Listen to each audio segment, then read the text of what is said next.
allí donde exista algo que pueda ser robado, es muy probable que surja alguien con la intención de robarlo. Leonardo Moreno. Acompáñenos en la aventura de los errores pasados para que veamos juntos que la humanidad es historia. Y bueno, hola, esperamos que estén bien. Ya hemos regresado en la segunda temporada de este podcast. Recuerden que yo soy Itzel Olvera. Y yo soy Israel Olvera. Hoy venimos a hablarles de un tema en el que aquí en Latinoamérica todos estamos muy adentro, que todos conocemos ya que todos lo hemos hecho en algún momento: la piratería. Bueno, pero ahora la piratería cibernética, ¿no? O la piratería con discos no legales en los tianguis y cosas así. La verdad es que si fuéramos sinceros, cada vez que la mayoría de la gente entramos a internet tenemos que ponernos un sombrero pirata y un parche para navegar por internet. Por todas esas cosas que hemos visto gratis o leído gratis o cosas gratis que no tendría que ser así, que en su lugar de origen tienes que pagar por ellas. Pero recuerden, nosotros no le dijimos esto. O sea, quien diga que no, obviamente está mintiendo, ¿no? Como todas esas veces que ha pasado que luego se filtran canciones o materiales que obviamente son de pago o así, y luego sale alguien de los creadores a quejarse de la gente que lo obtuvo gratis y no sé qué, y decir, amigo, tú también lo hiciste alguna vez. O como todos ustedes, señores, que veo en Game of Thrones sin ninguna vez contratar a HBO. Fingiremos que nosotros no lo hicimos.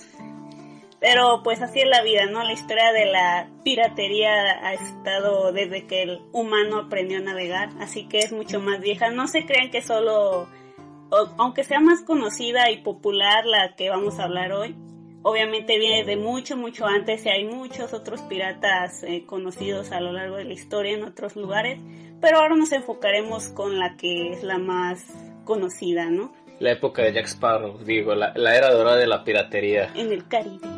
Y bueno, aquel periodo le llamaron así. Pues está, ¿cómo se puede decir? Delimitado en los años 1620 a 1795, que se destaca más el tiempo de estos piratas freelancers, ¿no? Porque antes no les llamaban piratas, tenían otro nombre, pero más adelante sabrán cuál era.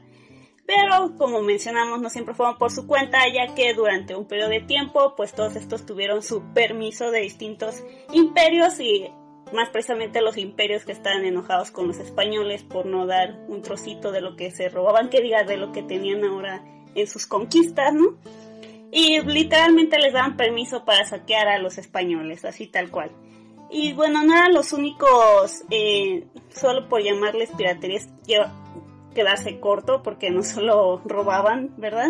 Estaban también, por ejemplo, los bucaneros, los filibusteros y más adelante sabrán las diferencias. Los corsarios, etcétera. Y bueno, citando, por ejemplo, el grado de ambigüedad es tal, anota Hugh O'Shaughnessy, no sé cómo se pronuncia. O'Shaughnessy. Supondremos que es así. Les pondremos el nombre ahí en Instagram para que nos critiquen por no pronunciarlo bien. Bueno, él menciona que en muchas partes del mundo niños pequeños asisten vestidos como piratas a las fiestas de disfraces sin que sus madres piensen que están vestiendo a sus hijos de ladrones y asesinos. Y violadores.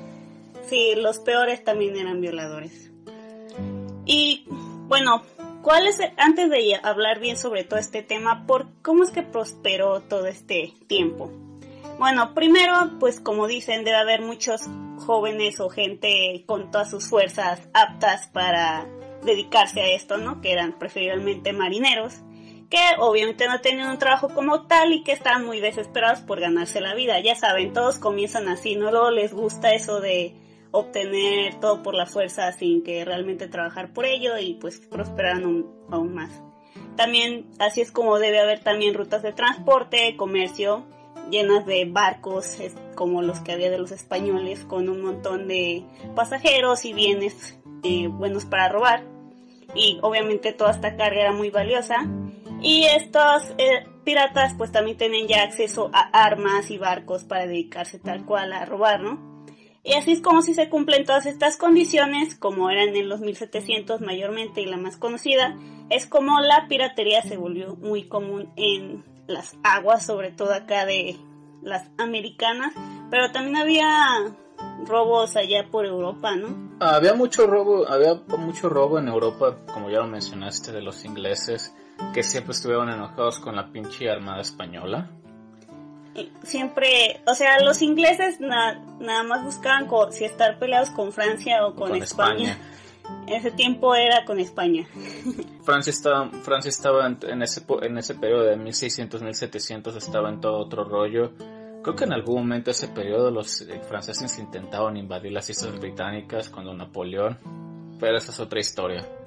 Y bueno, ahora sí que en este sentido pues también ayudaba a que hubiera muy poco control legal, gubernamental. Prácticamente ninguno. Sí, o sea, imagínense, para empezar, España ya estaba en decadencia por esos tiempos, no tenía todos los recursos para poder proteger todas sus colonias de los piratas, entonces literalmente apenas tenían para sus propios barcos y aún así les robaban mucho, ¿no?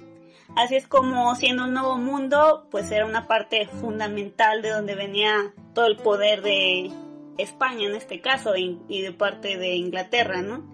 Bueno, de Francia ya muy poco. Francia tenía más en otros lados igual que Inglaterra, ¿no? Inglaterra era más control en África. Francia ya tenía más control en control de África, porque las pocas colonias que tenía ya que en América, como Haití y demás, pues ya para ese entonces ya... Bueno, no, de hecho todavía para ese entonces tenían algunas. Para 1600, 1700 tenían, pero ya para finales de 1700 ya casi no tenían nada. Sí, ya estaba cayendo poco a poco. Ya los habían sacado del continente americano a los franceses. Sí, salieron mucho antes que España. España le tomó más rato para que lo sacaran. Así es como mientras España pues estaba esforzándose por conservar todo su monopolio, está dando patadas de ahogado, pues sus enemigos se concentraban en destruirlo también, ¿no? Sin importar si estaban en guerra o no, o sea, lo único que les importaba era joder a España, ¿no? En cualquier caso, pues la constante disputa por la supremacía española en América convino al establecimiento y desarrollo de la piratería como tal. Es todo culpa de España, ok, no. Es más bien de sus enemigos también que se aprovecharon, ¿no? Pero principalmente de España. Y, por ejemplo, no solo cuestión de dominio económico, citando... Entre los años de 1521 y 1559, la gran rivalidad existente entre los monarcas franceses Francisco I y Enrique II, por cierto, pues esto es un antecedente, ¿no?, a la época dorada, y los españoles Carlos V, sí, el del chocolate, y Felipe II, se reflejó de manera muy clara en la actividad desplegada por los piratas franceses en contra de España. Esta misma actividad en el mar, esta vez de corsarios ingleses, se puede observar en toda la segunda mitad del siglo XVI, durante las sordas luchas políticas entre Felipe II e Isabel I. Isabel I llegó al trono en la segunda mitad del siglo XVI. Los anglicanos también encontraron en la piratería una forma efectiva de guerra protestante que podría ser dirigida contra el exclusivismo de España, de la España católica, ¿no? O sea, como siempre estaba ahí también metida a la cosa religiosa, ¿no? No podía faltar. Esto no es un dato de Débora Ontiveros, es uno de los artículos que utilizamos para este episodio. Así es como ya en el siglo XVII, pues la piratería en el Caribe alcanza su mayor desarrollo. Era una actividad que se había convertido en una gran fuente de riqueza para varios países y literalmente no tenían que trabajar por ello. O sea, le robaban al ladrón prácticamente, ¿no? España venía aquí, esclavizaba a los nativos. Se llevaba sus recursos, el oro, la plata, y luego venían los ingleses o cualquier pirata y se lo llevaba. Ingleses, franceses, holandeses, portugueses y todos los eses de Europa seguramente. Así es como esta actividad se convirtió en fue cuanto para el comercio de esclavos también hizo que prosperara más, y sin olvidar estas plantaciones a donde llevaban los esclavos, ¿verdad? En varias regiones del planeta los traían desde África, auspiciadas por los ingleses y franceses, y luego llegaban aquí a las plantaciones españolas y luego los ingleses y franceses les robaban las riquezas que sacaron los españoles. Era todo un círculo vicioso, ¿no?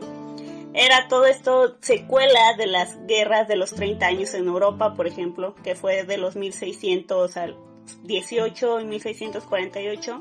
Así es, esto también debilitó mucho el poderío naval español, lo que aprovecharon, como ya dijimos, Francia, Inglaterra y también Holanda. Después de la firma del Tratado de Utrecht en 1713, así es como muchos capitanes corsarios y tripulantes, que más adelante explicaremos más exactamente, se quedaron pues sin trabajo, entre comillas, ¿no? Su trabajo era robar. De hecho, solo una cuarta parte de ellos lo mantuvieron, ya que de tener 50,000 patentes, y solo en el caso de Inglaterra esto, se redujeron a 15,000. Imaginen si hubo casos parecidos en las otras naciones de todos estos tipos armados que ya sabían robar y cómo hacerlo y tenían ya el entrenamiento. Pues básicamente lo que pasó es que de repente tenían a 50,000 monos que los tenían con licencia de robar. No, y estamos hablando solo de las patentes. O sea, cada patente era un navío. Y no sabemos de cuántas personas había en cada navío. Bueno, estamos hablando que tenían 50,000 barcos. Ya no contemos las tripulaciones. Tenían 50,000 barcos de un montón de asesinos y ladrones. Que de repente ya no tenían su sustento. Pues ya imagino les iba a gustar que ahora los iban a buscar como criminal la misma gente que les había dado el poder de robar. Ahora tienes a 35,000 barcos que están por ahí que andan por ahí en tus aguas haciendo desmadre. Literalmente dijeron, que ya no tenemos el permiso, pues lo haremos ahora por nuestra cuenta, ¿verdad? Fue una actividad que así es como prosperó frente a las costas de África también, y en el Caribe principalmente, por el más conocido, donde todas estas islas tenían un montón de riquezas, había pequeños poblados sin tener ayuda ya de los imperios, y pues era más fácil robarles sus bienes. Muchas ciudades costeras con poca o ninguna guarnición. Sí, literalmente pues eran blancos fáciles para estos ladrones ya especializados, ¿no?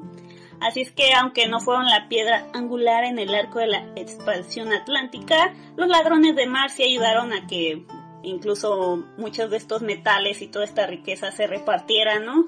O terminaran en el mar, en el peor de los casos. Así es como llegó a un montón de partes de Europa, principalmente. Además de que lograron socavar el control territorial de los hispanos.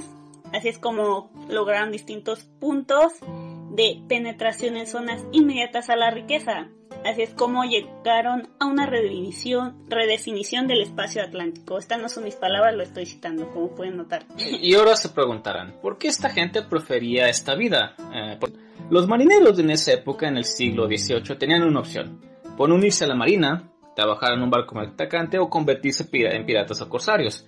Las condiciones a bordo de los buques mercantes y navales eran abominables. Los hombres eran habitualmente mal pagados, outsourcing, o incluso engañados por completo en su salario. Otra vez, outsourcing. Los oficiales eran estrictos y duros, y los barcos a menudo estaban sucios o inseguros. Muchos vivieron contra su voluntad. O sea, literalmente hablan de eso, precisamente de que las bandas de prensa de la marina deambulaban por las calles, y cuando se necesitaban literalmente marineros, golpeaban a los hombres sanos hasta dejarlos inconscientes y los subían a un barco y les decían, ¿sabes qué? Te quedas aquí, no te podrás ir, ya zarpamos, tienes que trabajar de a huevo para nosotros. Era como Harry, ahora eres un marinero, Harry. Sí, literalmente dicen que eso llegaban a hacer las marinas. Supongo que la gente decía, o sea, voy a ir al mar a probablemente morir de hambre, a que me traten mal. Ajá, mejor me quedo en mi tierra y sé que si no consigo comida puedo ir y matar a algo ahí en el bosque. Bueno, ya depende de tus gustos personales y me puedo alimentar, pero en un barco no. O sea, si se quedaban sin comida, tenían que esperarse hasta llegar en algún punto para reabastecerse. Y lo más probable es que tú, Harry Johnson, tripulante número 57, no te iba a tocar nada si conseguían comida, o te iba a tocar lo peor, mientras que como siempre los altos mandos eran los que se tenían más acceso a esto, ¿no? Como siempre el poder. Comparando así la vida a bordo de un barco pirata, pues era más democrática, por decirlo de alguna forma, y a menudo pues obviamente mucho más rentable, ¿no? Porque se repartían mejor las riquezas. Los piratas eran muy diligentes en compartir su botín, y aunque los castigos también eran muy severos, pues rara vez eran innecesarios o solo por capricho, como podría pasar en la marina. Válgame la ironía, te iba mejor siendo un marinero y un tripulante del señor Barbanegra que del señor capitán William Johnson. Black Bart Roberts lo dijo mejor. Es un servicio honesto. Hay escasos bienes comunes, bajos salarios y trabajo duro. En esto abundancia y saciedad, placer y tranquilidad, libertad y poder. Quien no equilibra alrededor de esto, cuanto todo el peligro se corre, en el peor de los casos es solo una mirada amarga o dos ahogándose. No una vida feliz y breve sería mi lema. O sea, él decía, para estar ahí de esclavo toda tu vida maltratado, mal pagado, pues mejor prefiero vivir poco, pero bien, ¿no? Eso era el lema de muchos piratas. Así es como la piratería está muy ligada pues a la crisis y la decadencia del Imperio Español, como dijimos. Al mismo tiempo que acompaña como ruido de fondo a una muy larga lucha por el establecimiento de todo esto de libre comercio, aunque ya supimos que no es que haya funcionado muy bien eso del libre comercio, y el desarrollo del señor capitalismo en Europa y en América, ¿no? Y en el resto del planeta, entre comillas, porque tampoco es que haya llegado a todo el planeta, este sistema que excluyó de principio a este imperio de sus principales beneficios. Así es como la piratería vendría siendo el ariete inicial que fue abriendo de manera violenta pues la aceptación de quitar los monopolios de los imperios, ¿no? Y más que nada también fue el principio de las caídas de estos grandes imperios, aunque unos duraron mucho más. Así es como empezaremos a hablar ahora sí de los tipos de marinos de estas épocas, porque aunque en un principio de pronto escuchando los términos piensas que son lo mismo, pues no. O sea, técnicamente al final todos hacían lo mismo de robar, pero de distinta forma, ¿no? Por ejemplo, no sé si tú quieras hablar de los bucaneros. Pues vamos a... Los bucaneros eran cazadores de reses, cerdos salvajes. Estos viajaban en embarcaciones de isla en isla capturando reses para posteriormente ahumarlas mediante el procedimiento de bucán. Después las vendían en los puertos donde los barcos venían a cargar suministro. El nombre bucanero al parecer proviene de una palabra de origen caribe o taíno, bucán, con la cual se designaba un modo de preparar la carne, ahumándola. Estos cazadores vendían la carne junto con otras cosas como frutas tropicales necesarias para combatir el escorbuto. Sí, en este tiempo ya sabían que el escorbuto era para combatir, no necesitaban las frutas y verduras. Así es como los primeros bucaneros se establecieron en la llamada Isla La Española, en el actual Santo Domingo, Haití. Y como acabamos de comentar, pues se dedicaban totalmente a la cacería en tiempo completo. Pero una vez que los españoles decidieron acabar con las reses con las que ellos dependían, este tipo de marineros, y incluso comenzaron a perseguirlos porque obviamente también querían ese dinerito para ellos, pues así es como estos bucaneros se establecieron en la isla Tortuga, que era una pequeña isla de recursos limitados. Era un lugar y con su medio subsistencia desaparecido de todos estos marineros bucaneros, ellos comenzaron a realizar pequeños y esporádicos ataques para pues volver a tener sus reses con las que vivían, y gradualmente se fueron incrementando aún más estos robos, ¿no? Como les quitaron también ya sus propiedades de las reses, literalmente hicieron lo que hay ahora, ¿no? Se expropiaban las tierras de caza y pues esta gente se quedó también sin recursos, ¿no? Así es como en 1655 Jamaica pasó a manos inglesas y los ataques de bucaneros aumentaron más. Así es como estos nuevos gobernadores de la isla proporcionaron la patente de corso. Ahora sí dijeron, bueno, está bien, roben, pero no a nosotros, o sea, roben a los españoles. Así que sí, hubo bucaneros que primero fueron piratas y los hicieron corsarios y luego otra vez piratas. Así es en la década de 1660 que la ciudad ya era conocida como la Sodoma del Nuevo Mundo, porque pues ya saben, cristianos, ¿no? La gran mayoría de estos hombres que la habitaban se dedicaban tal cual a la piratería. Por cierto, esta isla que habitaron fue antes de la famosa Nassau. Y si lo recuerdan, la famosa Isla Tortuga, que en algún momento salen las películas de los piratas del Caribe. Sí, de hecho también. Y mientras tanto, Port Royal, sede del gobierno británico en Jamaica, pues ya era considerado como un puerto comercial muy importante y pesquero de toda la zona del Caribe, que obviamente era muy bueno para que los que sí se dedicaban netamente a ser bucaneros pudieran también vender, ya sea legal o ilegalmente, lo que tenían ahora. Entre los bucaneros más destacados está, por ejemplo, Pierre Legrand, es uno de los criminales mejores vestidos, que por los que se le destaca al parecer. Otros también menciona al conocido Calico Jack, o también le sonarán más Jack Rackham, que era inglés. Este francés, el Pierre Legrand, se especializó en los galeones que regresaban cargados hacia España. Ahora hablaremos así, ya les mencionamos a los bucaneros, ahora les vamos a hablar así de los piratas. ¿Pero qué significa la palabra pirata? Para empezar, la palabra pirata es un vocablo de origen griego que significa aventurero del mar. La existencia de los piratas es tan antigua como la navegación. Los piratas berberiscos consiguieron que distintas comunidades de la costa mediterránea fueran abandonadas por los constantes ataques de piratas berberiscos. Pero en los siglos XVII y XVIII el escenario había cambiado. Las costas que ahora proporcionaban riqueza eran las costas caribeñas, donde podían atacar sin demasiados problemas los navíos y puertos de las coronas españolas y portuguesas. Estos dos siguientes, el párrafo que leyó él y el siguiente que iba a leer, los dejamos tal cual porque nos gustó cómo venía la información. Los ataques piratas no eran por cuestiones políticas ni de rivalidad nacional. Los piratas no tenían nacionalidad. Sus tripulaciones estaban compuestas por personas de distintos países y con distintos idiomas. Se trataba de un grupo organizado democráticamente, como ya mencionamos. Por votación se elegía al capitán y también se destituía. Los botines se repartían a partes iguales entre toda la tripulación e incluso formaron parte de un sindicato donde se otorgaban pensiones por su jubilación o muerte. Así que literalmente los piratas daban más, ¿cómo se pueden decir?, prestaciones que la misma marina. Oye, pues mejor me vuelvo pirata. Bueno, tal vez la marina sí les daba buenas prestaciones, pero ser un marinero común era, como ya mencionamos, no era muy grato. Era abominable. Así es como esta forma de vida era pues para atacar cualquier navío que les pudiera dar beneficios o algún tipo de riqueza, ¿no? Y luego llegaban y también te podían reclutar si eras un marinero X y luego te decían sus buenas prestaciones si aceptabas. Entre los piratas más famosos está el conocido Edward Teach, el vaya famoso Barba Negra. Ahí es donde tengo ahí duda porque unos dicen que es Stitch, otros dicen que es Touch, entonces... Dejémoslo en el medio y ya.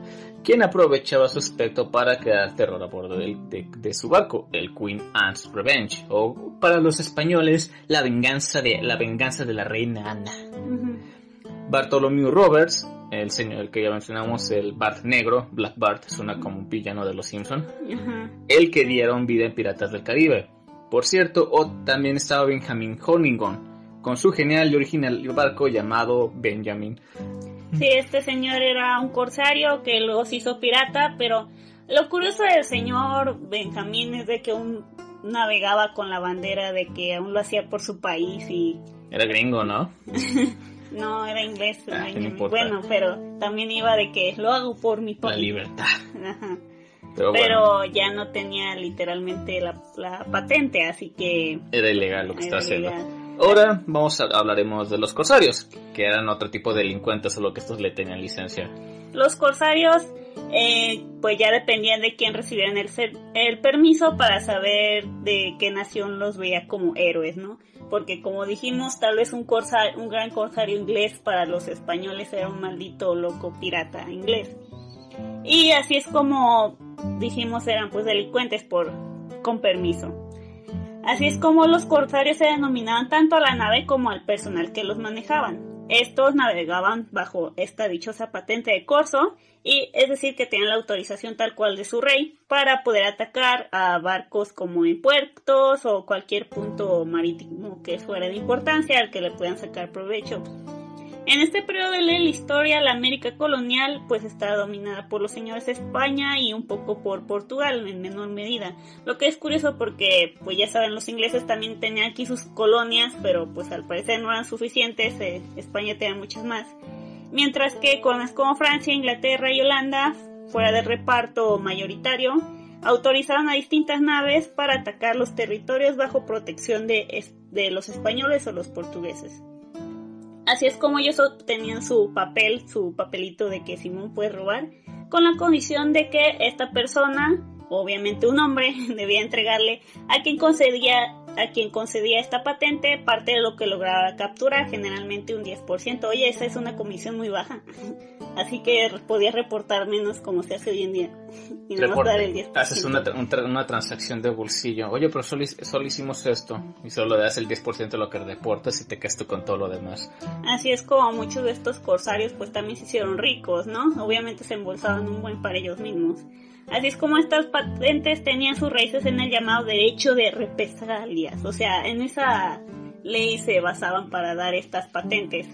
Era obviamente una ley de origen medieval que se remontaba hasta el siglo XIII, según el cual quien fuera atacado por un barco enemigo podía, con el permiso de su monarca, atacar otros barcos hasta que recuperara el monto perdido, siempre y cuando pertenecieran a los súbditos del mismo príncipe de quien lo había robado primero. Todos sabemos que esto era una mentira. O sea, era nada más para hacerse sentir mejor con ellos mismos de que sí era legal lo que estaban haciendo. Los corsarios no tienen un interés en particular en el robo. Según eso. Aunque si se daba la ocasión no la rechazarían, obviamente.